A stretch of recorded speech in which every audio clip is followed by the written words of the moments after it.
స్థానిక గంగానమ్మపేటలోని శ్రీ విద్యాపీఠం శ్రీ శాలిగ్రామ మఠం ట్రస్ట్ నందు బాలస్వామీజీ ఆధ్వర్యంలో 78వ దేవీశర నవరాత్రి మహోత్సవాలు వైభవంగా కొనసాగుతున్నాయి. ఉత్సవాల్లో భాగంగా మంగళవారం అమ్మవారు శ్రీ మహాలక్ష్మీదేవిగా భక్తులకు దర్శనమిచ్చి పూజలందుకున్నారు. ఉత్సవాలలో భాగంగా అమ్మవారికి ఉదయం సుప్రభాతం, శ్రీచక్రార్చన, అభిషేకం, విశేష పూజాది కార్యక్రమాలను ఘనంగా నిర్వహించారు. ఈ నెల 12వ తేదీ వరకు జరిగే ఉత్సవాలలో ప్రతిరోజు అమ్మవారికి విశేష అలంకరణతో పాటు శ్రీచక్రార్చన, శ్రీ లలితా సహస్రనామ పారాయణ కార్యక్రమాలు జరుగుతాయని బాలస్వామీజీ తెలిపారు.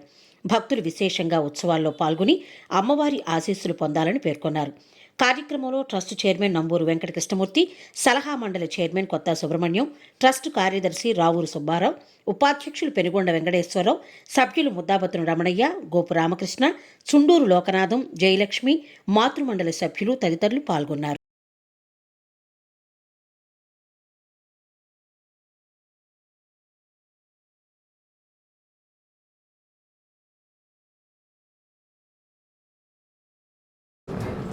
శ్రీమాత్రే నమః.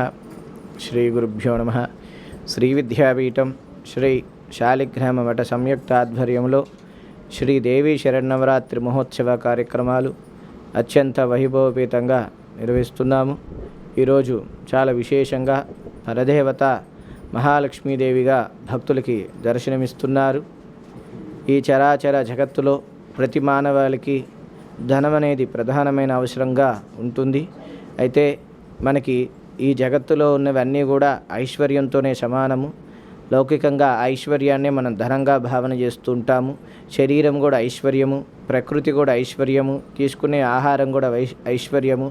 అలాగే మనం ఏది చూస్తున్నా కూడా అన్ని ఐశ్వర్యప్రదంగా చూడాలి. అంటే ఐశ్వర్యప్రదంగా అంటే గౌరవంగా చూడాలి. అటువంటి గౌరవంగా చూస్తే లక్ష్మీదేవి యొక్క కటాక్షం మనకి ఎప్పుడు కూడా లభిస్తుంది.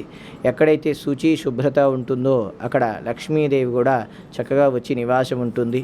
అటువంటి శుచి శుభ్రత దగ్గరే మహాలక్ష్మీదేవి విశేషంగా వచ్చి ఆవిడ స్థిరంగా కూర్చొని ఉండటం జరుగుతుంది. వారందరికీ కూడా చక్కటి ఐశ్వర్యాన్ని ఆ జగదాంబిక ప్రసాదిస్తుంది.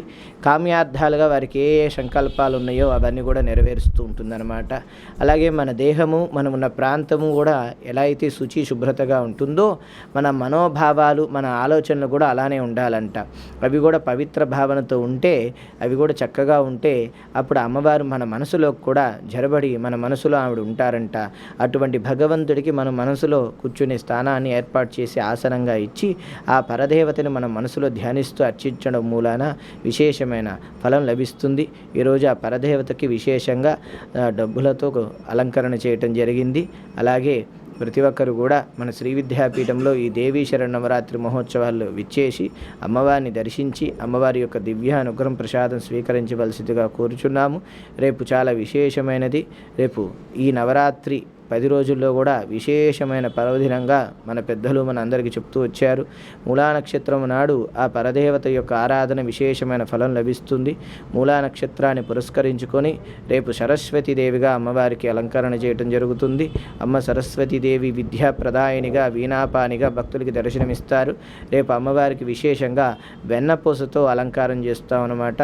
భక్తాదులందరూ కూడా విశేషంగా పాల్గొని అమ్మవారిని దర్శించి అమ్మవారి యొక్క అనుగ్రహము, అమ్మవారి యొక్క జ్ఞాన ప్రసాదాన్ని స్వీకరించవలసిందిగా తెలియజేస్తున్నాం. హరి ఓం తస్సత్.